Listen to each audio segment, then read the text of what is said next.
नमस्कार दोस्तों, मैं डॉक्टर पंकज तिवारी। हमारे YouTube channel NIT school of mathematics में आप सभी का स्वागत है। स्टूडेंट, हम यहाँ डिस्कस कर रहे हैं ज्योमेट्रिकल प्रोग्रेशन सीरीज गुणोत्तर श्रेणी। ये video lecture specially UP TGT, PGT, MP grade 1, MP वर्ग 1 KVS के लिए रिकॉर्ड किए जा रहे हैं। LT ग्रेड में भी आप इसका जो है यूज़ कर सकते हैं। तो स्टूडेंट कंटिन्यू करते हैं और हम बात करते हैं यहाँ गुणोत्तर माध्य की। आज हम गुणोत्तर माध्य की बात करेंगे। गुणोत्तर माध्य की क्या कंडीशंस होती हैं उनकी बात करेंगे और यहाँ कुछ प्रॉपर्टीज़ की हम यहाँ बात करेंगे और बहुत सारे MCQs सॉल्व भी करने वाले हैं। तो सबसे पहले देखें गुणोत्तर माध्य ज्योमेट्रिक मीन।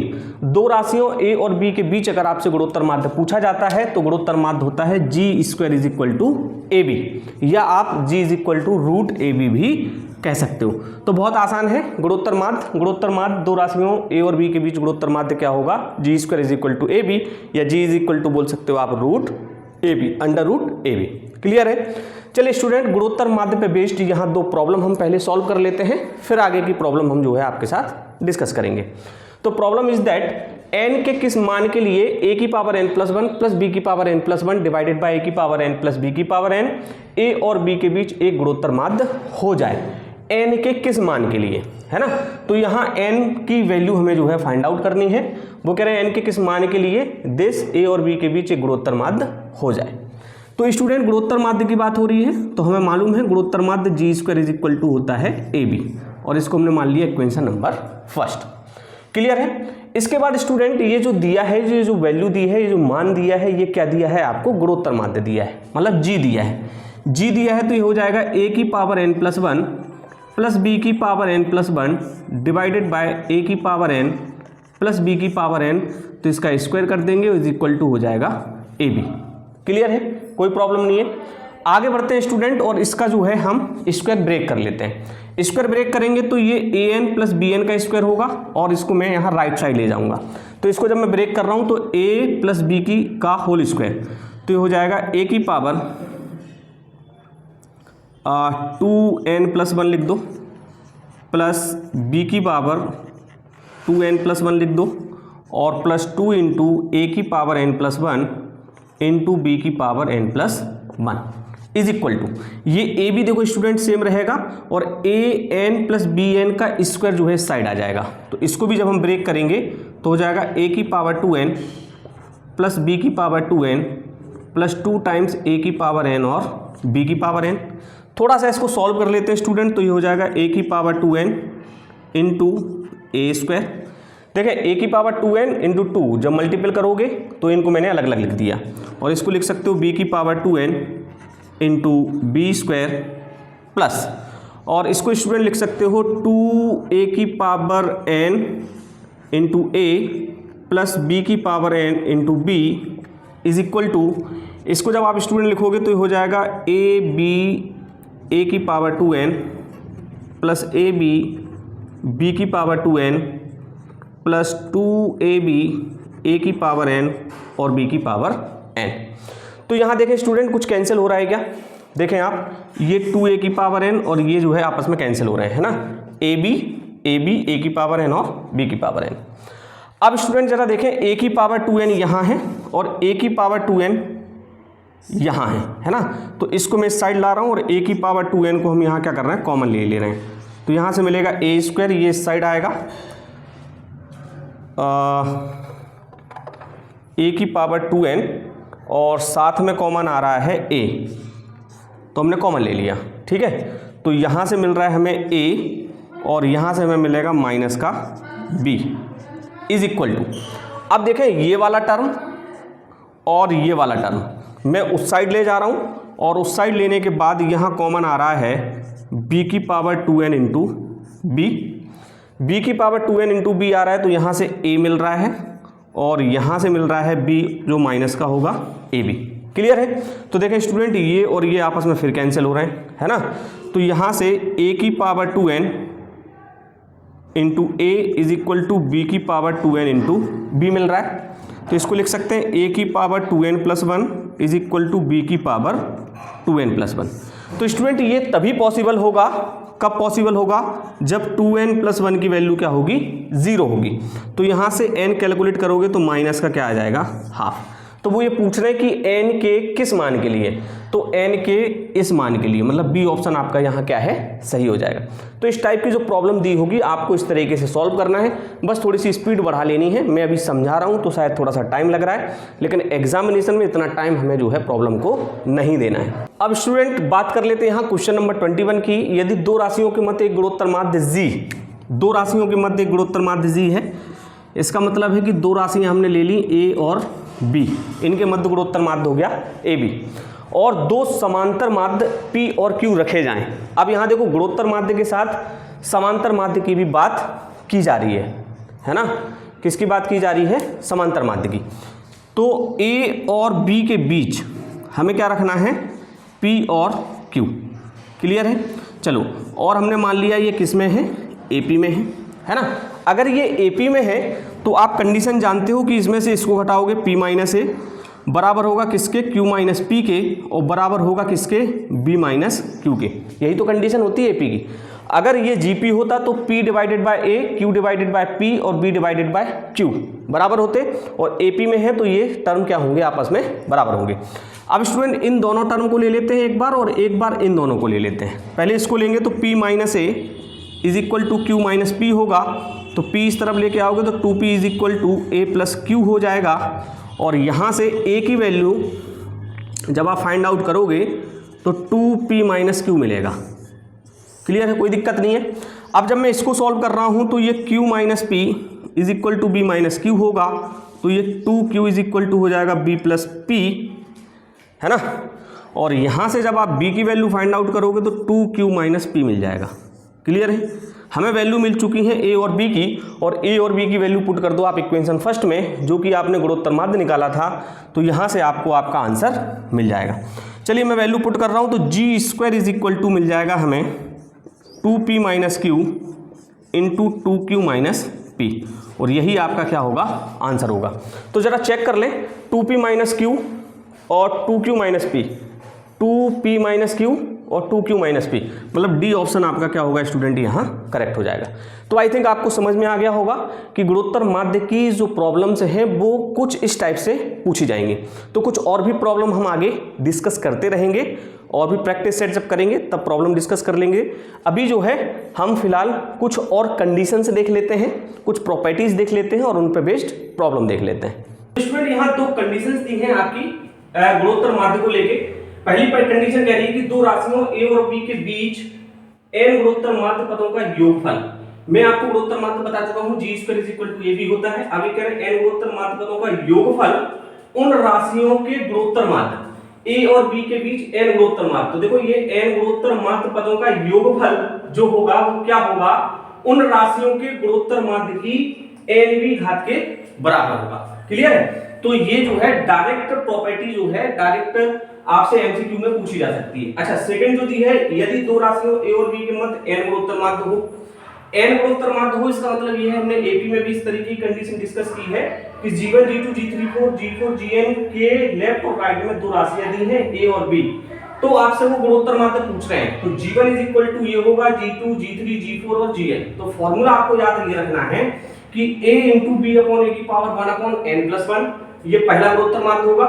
दूसरा जब निकालोगे तो यहाँ 2 अपॉन n प्लस 1 होगा, तीसरा निकालोगे तो 3 अपॉन n प्लस 1 होगा, और gn निकालोगे तो n अपॉन n प्लस 1 होगा।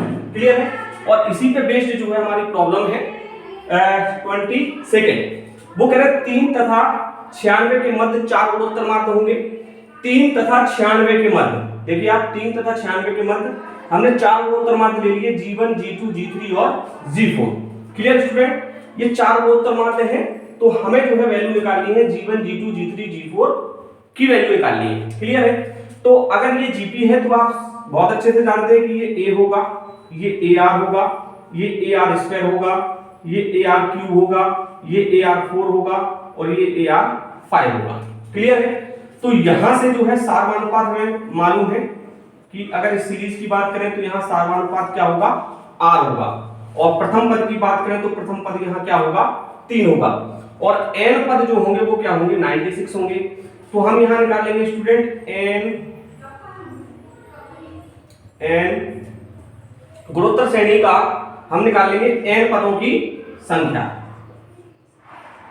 और n पदों की संख्या पढ़ी आपने a इंटू आर की पावर n-1 होती है ना। तो यहां जो है n पदों की संख्या, तो n पदों की संख्या तो हमें 96 दी है, a हमें 3 दिया है और ये दिया है हमें r की पावर n-1। तो ये 96 आप काटोगे तो 3 तिरका 9, 3 दूनी 6, 32 बराबर r की पावर हो गया n-1। और 32 को आप लिख सकते हैं गुरु क्या, 32 को आप लिख सकते हैं 2 दूनी 4 दूनी 8 दूनी 16 दूनी 32। तो हमने इसको लिख दिया 2 की power 5 is equal to r की पावर n-1। तो यहां से हमने r की जो वैल्यू निकाली वो r की वैल्यू आपको क्या मिल रही है, 2 मिल रही है। क्लियर है। और n की जो वैल्यू आप निकालोगे वो आपको 6 मिल जाएगी। 6 मिल जाएगी माने 1 2 3 4 5 6 टर्म हो गए। तो n बराबर जो है 6, या आप यही पुट कर सकते हैं, n बराबर 6 पद दिए हैं आपको, तो यहाँ वैल्यू 5 5 हो जाएगी, तो भी आप r बराबर 2 यहाँ लिख सकते हो। क्लियर है। r की वैल्यू मिल गई। आपसे जो है जीवन पूछा जा रहा है, तो स्टूडेंट जीवन निकालने के लिए आप क्या करेंगे, ये वाला फॉर्मूला यूज करेंगे, a इंटू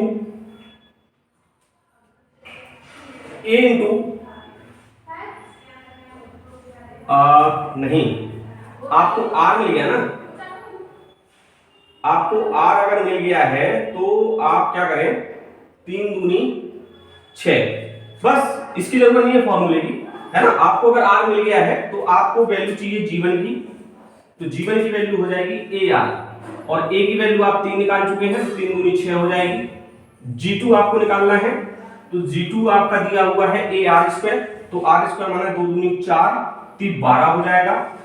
g3 आप निकालोगे तो आपको दिया हुआ है ar³, तो 2 दूनी 4 दूनी 8 3 24, और g4 जब आप निकालोगे स्टूडेंट तो ar की पावर 4 होगा, तो 2 दूनी 4 दूनी 8 दूनी 16 3 48, तो 6 12 24 48, 6 12 24 48, मतलब ऑप्शन ए आपका क्या हो जाएगा स्टूडेंट, यहाँ करेक्ट हो जाएगा। क्लियर। चलिए आगे बढ़ते हैं और हम बात कर लेते हैं प्रॉब्लम 23 की। वो कह रहे हैं श्रेणी 18 माइनस 12 प्लस 8 माइनस का कौन सा पद जो है कितना होगा, 512 बटे 729 होगा।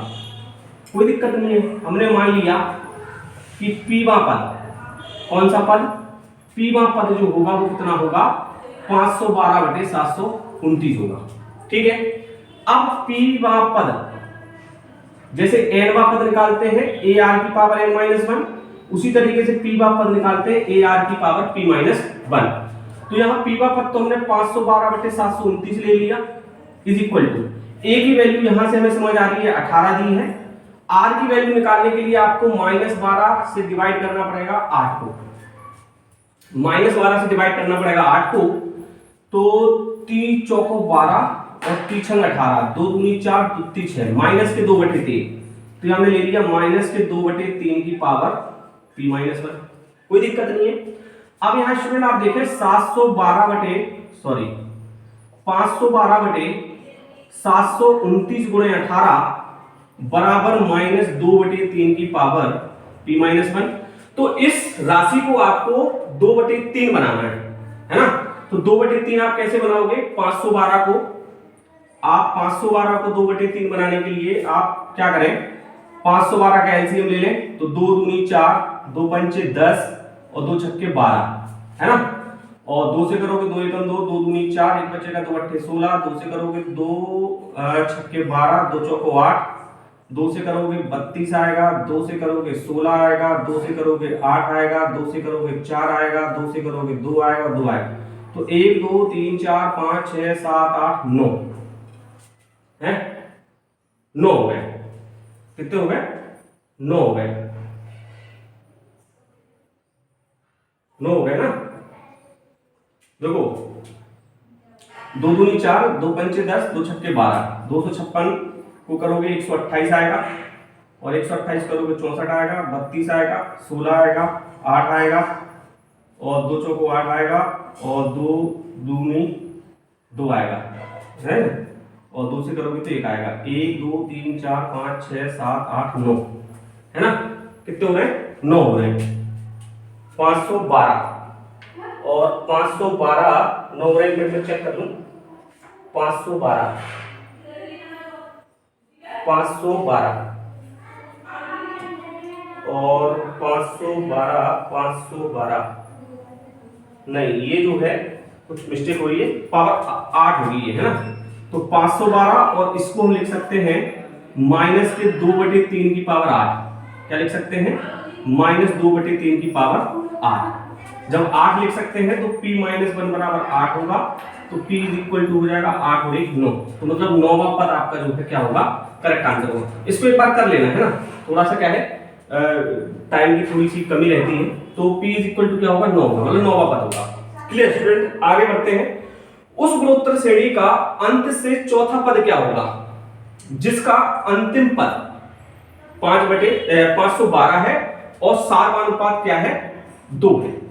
स्टूडेंट यहां ध्यान ये रखना है कि आपसे पूछा जा रहा है अंत से, तो सारवानुपात तो r होता है, लेकिन अंत से सारवानुपात, अंत से सारवानुपात की अगर बात करें तो ये होता है 1/r, और 1/r आपको दिया है कितना, 2 दिया है। क्लियर है।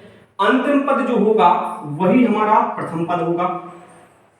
प्रथम पद होगा कहां से, लास्ट से, माने अंत से, और जो हो जाएगा आपका 512।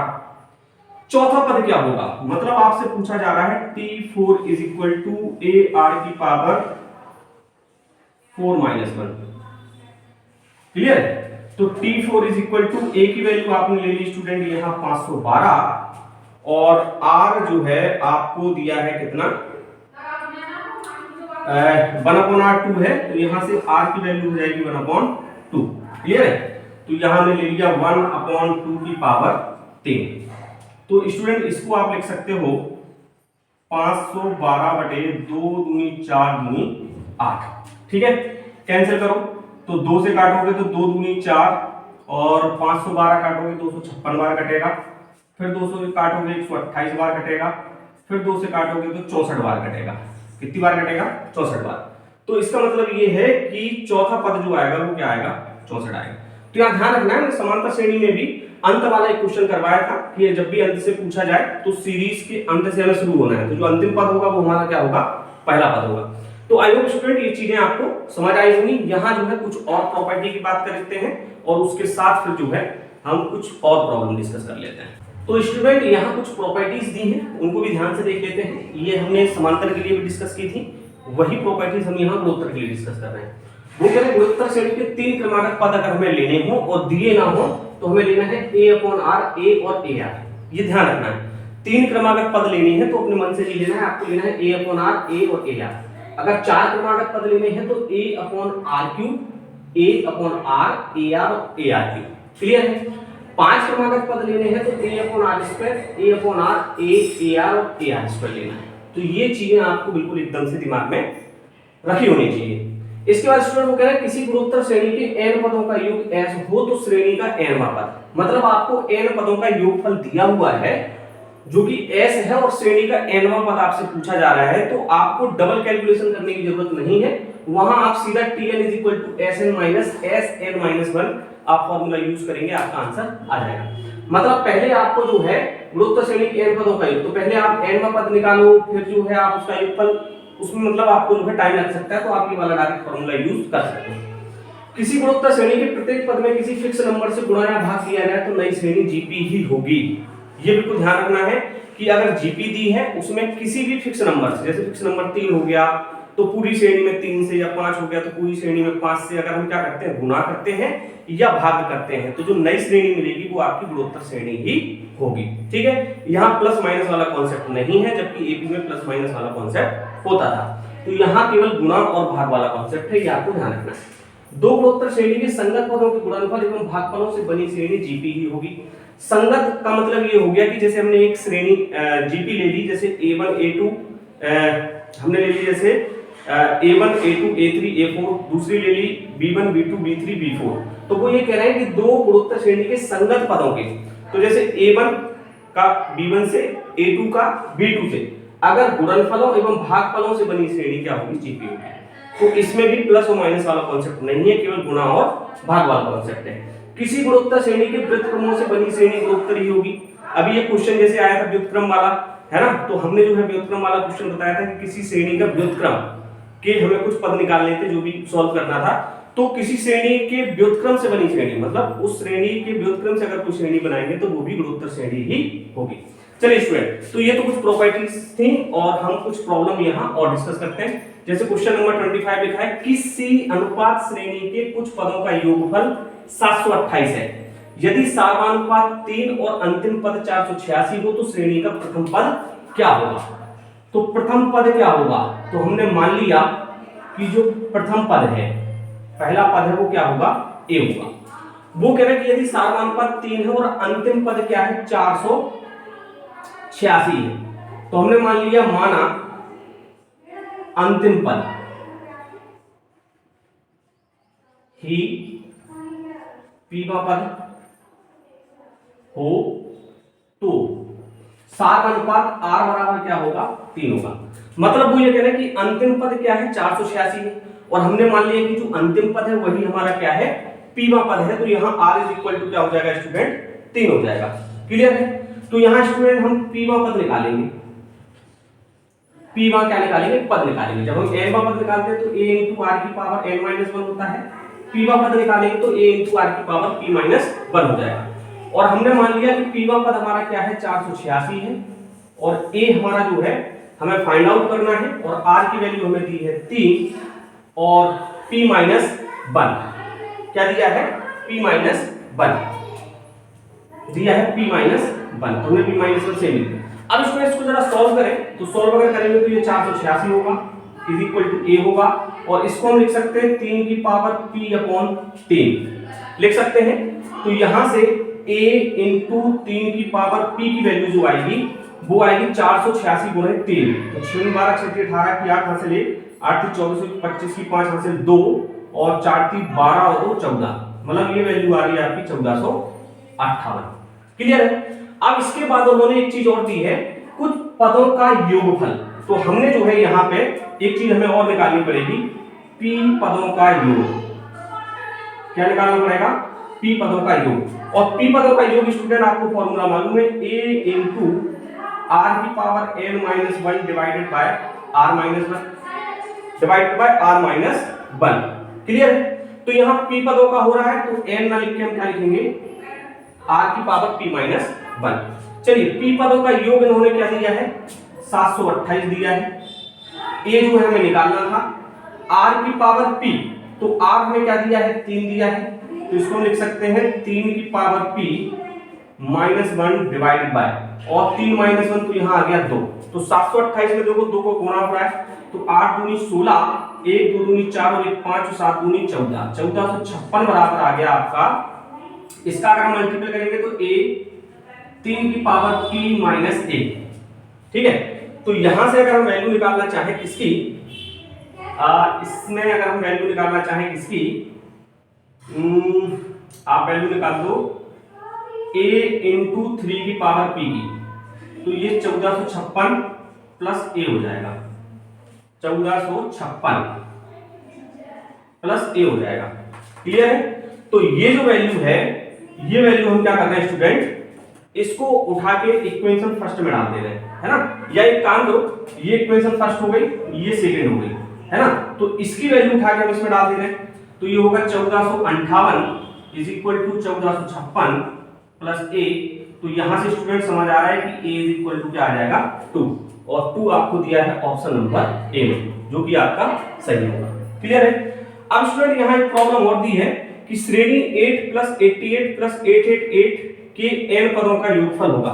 ये भी बहुत ही मोस्ट इंपॉर्टेंट प्रॉब्लम है, और इस टाइप की प्रॉब्लम जो है पूछी जाती है, तो इस टाइप की प्रॉब्लम भी हम यहाँ आपको सॉल्व करके दिखाने वाले हैं। ये भी इंपॉर्टेंट प्रॉब्लम है, तो इस प्रॉब्लम को किस तरीके से सॉल्व करना है ये जरा आप जो है यहाँ देख लें, समझ लें और दिमाग में बिठा लें, क्योंकि एग्जाम आपको देना है। चलिए, तो यहां जो है ये श्रेणी दी है, तो n पदों का योगफल की बात हो रही है, तो n पदों का योगफल हमें पता है Sn होता है, और Sn इज इक्वल टू श्रेणी आपको दी है 8 प्लस 88 प्लस 888, और प्लस कहां तक दिया है? n पदों तक। क्लियर है? तो इस श्रेणी में स्टूडेंट अगर आप ध्यान से देखो कि 8 अगर मैं कॉमन ले लूं तो 1 + 11 + 111 और ये कहां तक जाएगा, n पदों तक, है ना। ये तो मैं समझा रहा हूं इसलिए लिख रहा हूं, आपको फटाफट से करना है। और Sn = अब आप ध्यान से देखें कि आंसर कुछ इस टाइप से आ रहे हैं और यहां जो है हमें इनको रिमूव करना है। तो हम क्या करें कि 9 से गुणा और 9 से भाग कर दें। जब हम 9 से गुणा और 9 से भाग करेंगे स्टूडेंट तो आपको यहां क्या मिलने वाला है वो आप देख लें। जब 9 से गुणा और 9 से भाग करोगे तो 8 / 9 हो जाएगा और 9 से गुणा करोगे तो 9 + 99 + 999 और ये कहां तक जाएगा, n पदों तक। क्लियर? ऐसा इसलिए किया क्योंकि इसका फायदा आपको यहां मिलने वाला है। 9 को हम लिख सकते हैं स्टूडेंट 10 - 1, 99 को लिख सकते हैं 100 - 1, 999 को लिख सकते हैं 1000 - 1 और ये कहां तक जाएगा, n पदों तक जाएगा। क्लियर है? तो Sn बराबर दिया है 8/9। अब देखें स्टूडेंट इनको अलग अलग अगर हम कर लें तो ये होगा 10 और ये होगा 10 का स्क्वायर, ये होगा 10 का क्यूब और ये कहां तक जाएगा, n पदों तक। ये हमने अलग कर लिया। ये -1 -1 -1 तो माइनस हमने कॉमन ले लिया तो 1 + 1 + 1 ये कहां तक जाएगा, n पदों तक। तो ये तो आप समझ गए होंगे इसकी वैल्यू क्या होती है, n होती है ना। 1 + 1 1 n पदों तक वैल्यू क्या होती है, n होती है। तो Sn = 8/n और इसका जो है हमें सॉल्यूशन करना है। तो इसका सॉल्यूशन क्या आएगा स्टूडेंट, अब आप देख लें कि ये जीपी दी है, क्या दी है, जीपी दी है और जीपी में आप जीपी में योगफल जब आप फाइंड आउट करते हो n पदों का योगफल, तो मैं यहां लिख देता हूं n पदों का योगफल होता है a × r⁻n - 1 / r-1। कब होती है, जब r की वैल्यू > 1 हो। तो यहां तो r की वैल्यू क्या आ रही है, 10 आ रही है ना। तो आप ये वाला फॉर्मूला यहां क्या करोगे, यूज करोगे। जब ये वाला फॉर्मूला यूज करोगे तो a की वैल्यू देखो 10 है और r की वैल्यू भी आपको 10 मिली, तो 10⁻n - 1 / r-1 तो हो जाएगा यहां 9, ठीक है। और माइनस ये हो गया आपका n, इसकी वैल्यू n होगी। क्लियर? तो यहां आप देखें 10 × 8 = 80 बटे 9 × 9 = 81। देखो 80 81 80 81 हम पहुंच गए और ये स्टूडेंट हो गया आपका 10⁻n - 1 और -n। तो जरा आप चेक करें कि ये वाला ऑप्शन कहीं मैच कर रहा है क्या। 10⁻n - 1 और -n,